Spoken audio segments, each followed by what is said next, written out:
பெண்கள், பெண் குழந்தைகள், ஆண் குழந்தைகள் பாதுகாப்பு நம் ஆட்சியில நம்பர் 1 இருக்கும். சட்டம் ஒழுங்கு ரொம்ப ரொம்ப ஸ்ட்ரிக்டா இருக்கும். அரசு பள்ளிக்கூடங்களும் கல்லூரிகளும் முதல் தரமா இருக்கும். போட்டி தேர்வுகளுக்குன்னு லட்சங்களை கொட்டி தனி கோச்சிங் சென்டர் போய் படிக்க அவசியமே இருக்காது. ஏன்னா கவர்மெண்ட் ஸ்கூல், காலேஜ் சிலபஸே போட்டி தேர்வுகளை ஈஸியா சந்திக்கிற வகையில் அந்த ஸ்டாண்டர்டுக்கு ஏற்ற மாதிரி அமைக்கப்படும். உயர்நிலை பள்ளி பாடத்திட்டங்களிலேயே அடிப்படை அரசியல் சாசன சட்டம் சேர்க்கப்படும்.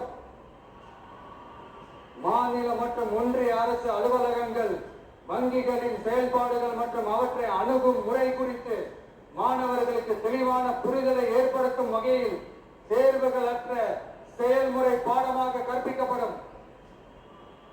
இந்தியா முழுக்க உள்ள ஒன்றிய அரசு சார்ந்த கல்வி நிலையங்கள் மற்றும் அதன் சேர்க்கை அட்மிஷன் குறித்து புரிதலும் தெளிவும் மாணவர்களுக்கு உருவாக்கப்படும்.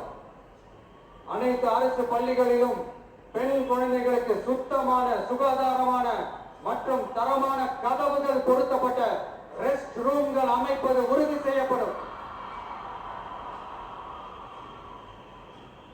போதைப் பொருட்கள் இல்லாத தமிழகம் உருவாக்கப்படும். மாவட்ட கலெக்டர்கள் மற்றும் எஸ்பிகளில் சரி பாதி பெண்களாக இருக்கும்படி செய்வோம். மலை கிராமங்களில் அரசு ஆரம்ப சுகாதார நிலையங்கள் பிரசவம் பார்க்கும் வசதியுடன் அமைக்கப்படும். பஸ் போக்குவரத்து இல்லாத கிராமங்கள் மற்றும் மலை கிராமங்களே இல்லை என்ற நிலை உருவாக்கப்படும்.